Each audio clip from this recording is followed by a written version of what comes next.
కుటుంబానికి కూడా మరొకసారి క్రీస్తు పేరట వందనములు చెల్లిస్తున్నా. ఈ విధంగా నేను కూడా అన్న గురించి చెప్పడానికి నాకు కూడా ఇచ్చిన అవకాశాన్ని బట్టి మరొకసారి దేవునికి ఎంతైనా వందనస్తుడా.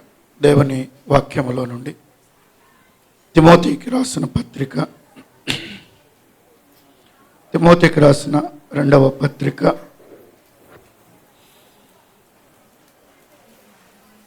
4వ అధ్యాయం 16-17 వచనాలు. తిమోతికి రాసిన 2వ పత్రిక 4వ అధ్యాయం 16-17.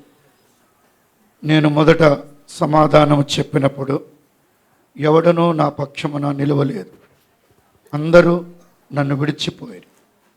ఇది వారికి నేరముగా ఎంచబడకుండునుగాక.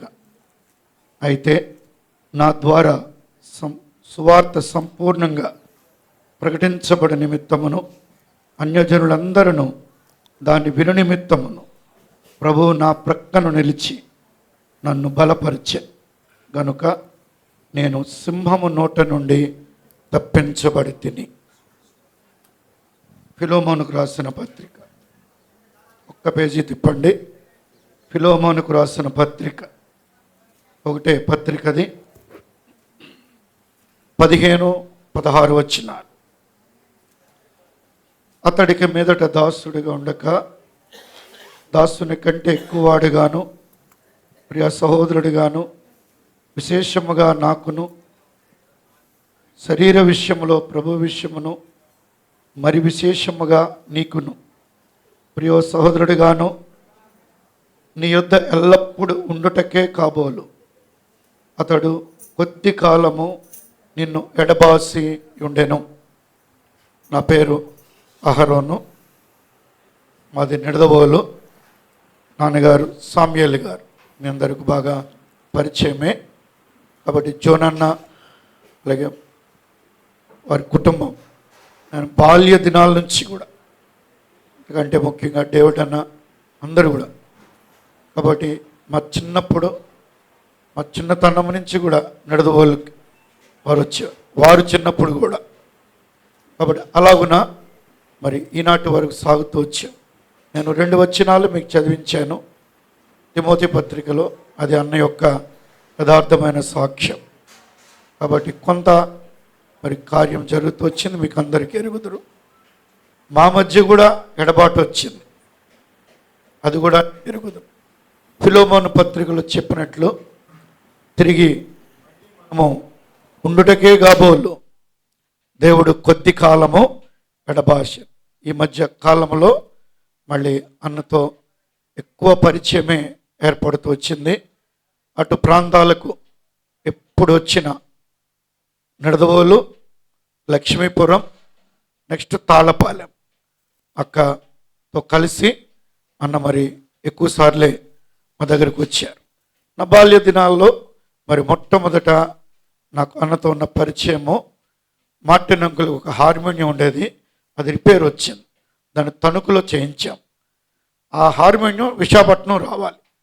ఆ దినాల్లో ఫోన్ లేవు, ఇలా కార్గోలు కూడా లేవు, మనిషే పట్టుకెళ్ళాలి, మనిషే రావాలి. ఆ టైంలో ల్యాండ్ ఫోన్ చేసినప్పుడు నన్ను హార్మోనియం ఇచ్చి పంపించారు. అప్పుడు ఫోన్లో చెప్పారు, మార్టిన్ అంకుల్ హార్మోనియం ఎవరు తీసుకొస్తున్నారంటే ఇట్లా హర్తో పంపిస్తున్నాను అంటే, ఎవరో ఒకరు వస్తారులే స్టేషన్కి, వాడిని స్టేషన్లో దిగి అక్కడే ఉండమని చెప్పారు. నేను వెళ్ళిన టైంకి జోనన్నే వచ్చారు నన్ను తీసుకెళ్ళడానికి. అప్పుడు చాలా సంతోషించారు. అప్పుడు ఇంకా కనుక అన్న చాలా ఆనందపడిపోయాడు దిగ్గానే. మరి ఈ వయసులో కూడా ఎన్ని పనులు ఒంటరిగా ప్రయాణం చేసావు, నువ్వు భలే వచ్చావురా అని. సర్లే తీసుకున్నాము. నన్ను తీసుకొచ్చి శాలెంకి మార్టిన్ అంకుల్ ముందే కూర్చున్నారు. ప్రజలాడు చెప్పక ప్రార్థన చేశారు. హార్మోనియం ఓపెన్ చేసి దాన్ని వేశారు, ఎట్లా రిపేర్ జరిగింది అని. ఒక 2 పాటలు ఆయన వాయించారు. తర్వాత అన్నారు, వీడిని తీసుకెళ్ళి ఏమైనా పెట్టండి. అప్పుడు పెంగిటిల్లు ఉండే డైనింగ్ హాలు. అయితే ఈలోపు జోనాన్ చెప్పాడు, మరి శ్యామ్ ఉండేవారు, శ్యామ్ అది జగదంబ సెంటర్లో అది షాప్ ఓపెనింగ్ ఆ రోజు. అయితే మార్టిన్ అంకుల్ రానని చెప్పారు, నీరసంగా ఉందని. అప్పుడు జోనాన్నే వెళ్ళాలి దాన్ని ప్రార్థన చేయడానికి. అప్పుడు అన్నారు, అయితే ఈడను కూడా తీసుకెళ్ళి కూడా అన్నారు. మళ్ళీ నేను కూడా బండి ఆ రోజు మరి అన్నతో కలిసి మొట్టమొదటిగా నేను సహవాసం అది మొదలుకొని ఇంకా అనేక పర్యాలు ఇలా చెప్పుకుంటూ వెళ్తే నువ్వు చెప్పగలను. తర్వాత జోనన్న తను మరి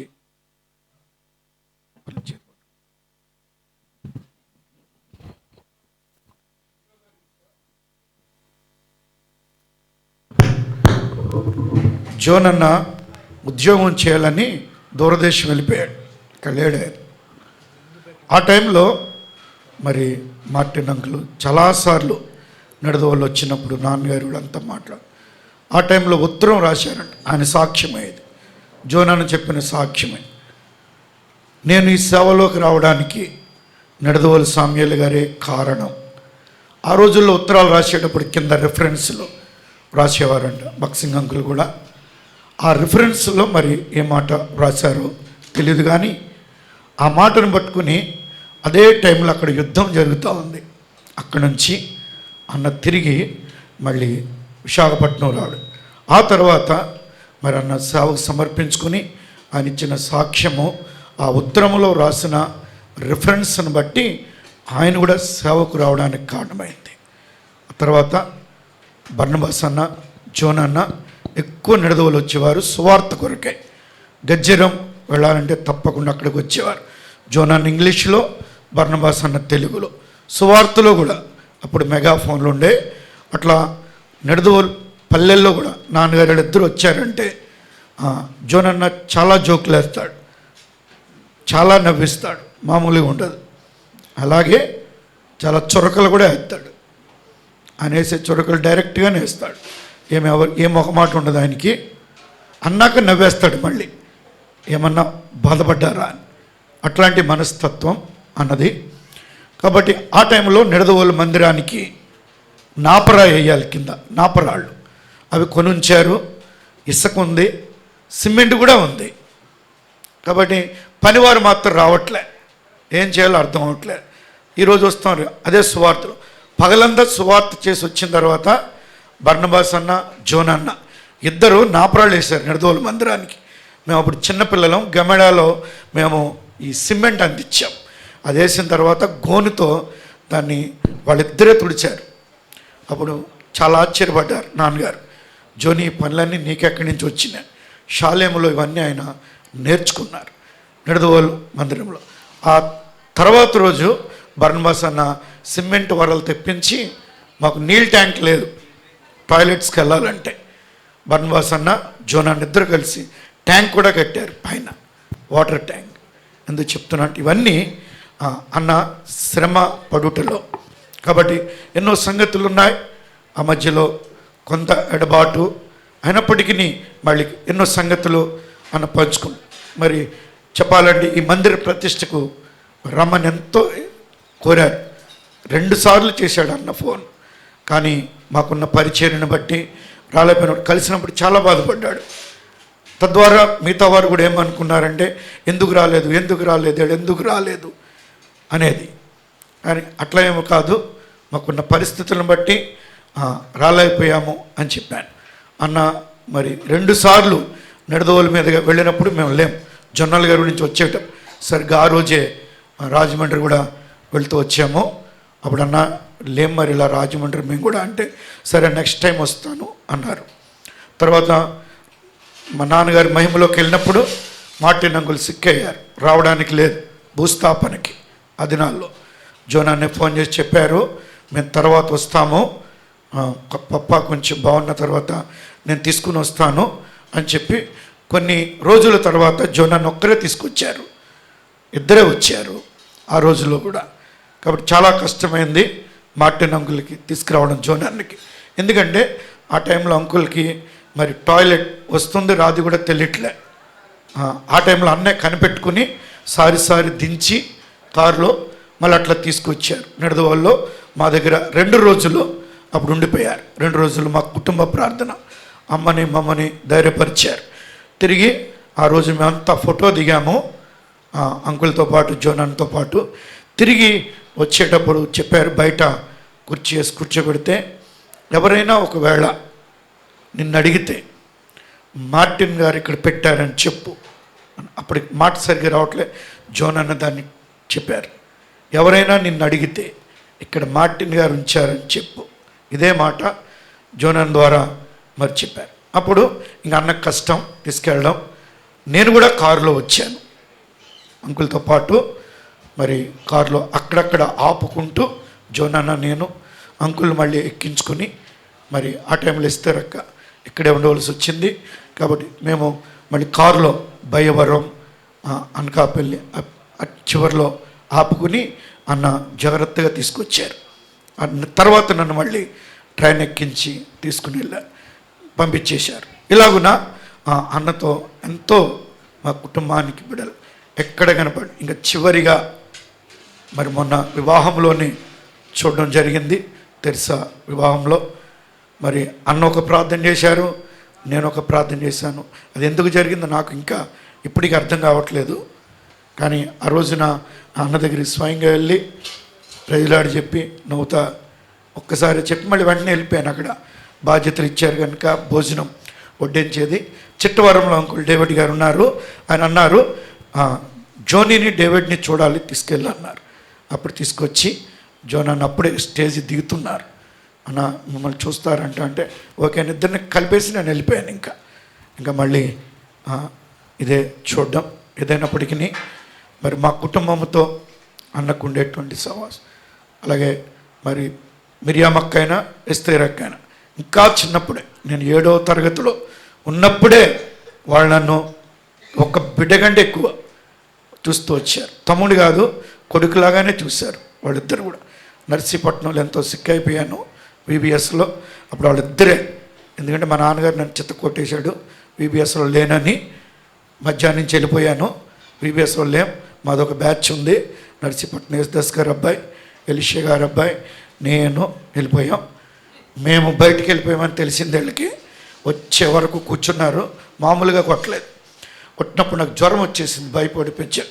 అప్పుడు వాళ్ళిద్దరే నన్ను లోపల తీసుకెళ్ళి వాళ్ళే కాశారు నన్ను దెబ్బలు పడకుండా. కాబట్టి వాళ్ళే అప్పటి నుంచి కూడా అప్పటికిద్దరికీ పెళ్ళవలే.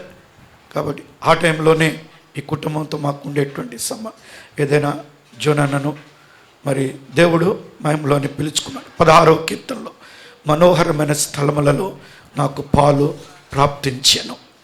కాబట్టి ఆ మనోహరమైన స్థలానికి అన్నను ప్రభు పిలుచుకున్నాడు. మనం కూడా ఒక రోజున వెళ్తాం. ఏదైనా చెప్తారు కదా, కన్ను తెరిస్తే పుట్టాము, కన్ను మూస్తే చనిపోయాం. ఈ రెండింటి మధ్య ఉన్నదే ఈ మరణం. కాబట్టి ఎంతోసేపు కాదు. ఉదయం కూడా అన్న ఇప్పుడు సాక్ష్యం కూడా బయట వింటూ వచ్చాం. ఉదయం కూడా అన్నీ సిద్ధపడి అన్న ప్రభు దగ్గరికి వెళ్ళారు. కాబట్టి ఎరుగుదాం. ఈ తిమోతి పత్రికలో అందరూ విడిచిన ప్రభువు నా ప్రక్కన నిలిచాను. ఆయన మందిర ప్రతిష్ట రోజు కూడా నేను రాలేకపోయినా లైవ్ చూస్తూ వచ్చాను అని చెప్పిన సాక్ష్యం అదే. తిరిగి ఫిలోమోను పత్రికలు చెప్పినట్లు మాకు కొంత ఎడబాటు వచ్చింది మధ్యలో, కానీ ప్రభు మమ్మలను మళ్ళీ ఒక కుటుంబముగా ఇట్లా ఐక్యపరిచాడు. ఇక చాలా నడదవలు వచ్చినప్పుడు ఎంతో సంతోషించాడు. స్థలం ఉండేటువంటి మీటింగ్స్ అవన్నీ కూడా ఎస్తేరక్క అన్న ఎంతో సంతోషంతో ఎంతో చక్కగా ప్రార్థన చేస్తూ వచ్చాడు. ఈ చిన్న బిడ్డను ఈ స్థలములో ఇక్కడ నువ్వు ఉంచావు. కాబట్టి ఆయన ప్రార్థనలే మాకెంతో ధైర్యం ఇచ్చినాయి. కాబట్టి ఇంకెన్నో చెప్పగలను, మరి ఇంకా చెప్పడానికి కాదు, కానీ ఎన్నోసార్లు గద్దిచ్చాడు కూడా నన్ను. కాబట్టి నేను కొన్నిసార్లు అటు ఇటు పరిగెత్తాను మరి ఈ మీటింగ్స్లో. అప్పుడు కూడా దైవ సేవకుల all India God servants meeting జరిగింది విశాఖపట్నం. అందరూ వచ్చారు, దైవజనులు అందరూ ఇండియా మొత్తం నుంచి వచ్చారు. అప్పుడు అందరికీ రూమ్స్ అన్నీ ఇచ్చారు. ఆ టైంలో నాకు డ్యూటీ వేశారు. ఆ టైంలో నేను ఆ డ్యూటీ చేయలేదు. అదేంటంటే అరవిందం గారి దగ్గర బట్టలు ఉతకాలి. కాబట్టి నన్ను అరవింద్ అంకుల్ దగ్గర ఇచ్చారు. జోనన్ వచ్చాడు, నిన్ను ఎక్కడేశారు డ్యూటీ అన్నాడు. ఫలానా చోట అన్నా. కాబట్టి చెవి మామూలుగా పెండలేదు నన్ను. పెద్ద ఆయన దగ్గర పెడితే నువ్వు ఇలా తిరుగుతున్నా. మందిరం వెనకాల ట్యాప్ ఉండేది, అక్కడే మరి ఆ బట్టలు ఉతకాలి. ఇట్లా నన్ను కూడా గద్దిచ్చాడు అన్న. కాబట్టి నన్ను కూడా సరిచేశాడు కొన్ని విషయాల్లో. అన్న ఒక మాదిరికరంగానే జీవించాడు. కొంతమంది మాటలు చెప్పేవాళ్ళు ఉంటారు, చాలామంది చేయించేవాళ్ళు ఉంటారు, కానీ చేసేవాళ్ళు కావాలి. అన్న చేశాడు, నేర్పాడు కూడా. అట్లా తన పరిచర్య కొనసాగిస్తూ వచ్చారు. కాలం సంపూర్ణమైనప్పుడు ప్రభువు ఎస్తేరక్కకు కుమార్తెలు ఇద్దరు, వారి కుటుంబాల బిడ్డలు, అలాగే మిల్కీ కూడా దేవుడే ఆదరించాలి. అందుకని 2 కొరింథీ 1:3 చెప్పినట్లుగా కనికరము చూపు తండ్రి సమస్తమైన ఆదరణను అనుగ్రహించు దేవుడు. కాబట్టి ఆ దేవుడే కనికరము చూపు తండ్రిగా మనం ఎంతమంది ఉన్నా ఏం ఆదరించాం ఉంటాం. రేపు టైంకి ఎవరి కాళ్ళే వెళ్ళిపోతాం, కానీ ప్రభు వారితో ఉండాలి. కాబట్టి అక్కను బిడలను దేవుడు ధైర్యపడు.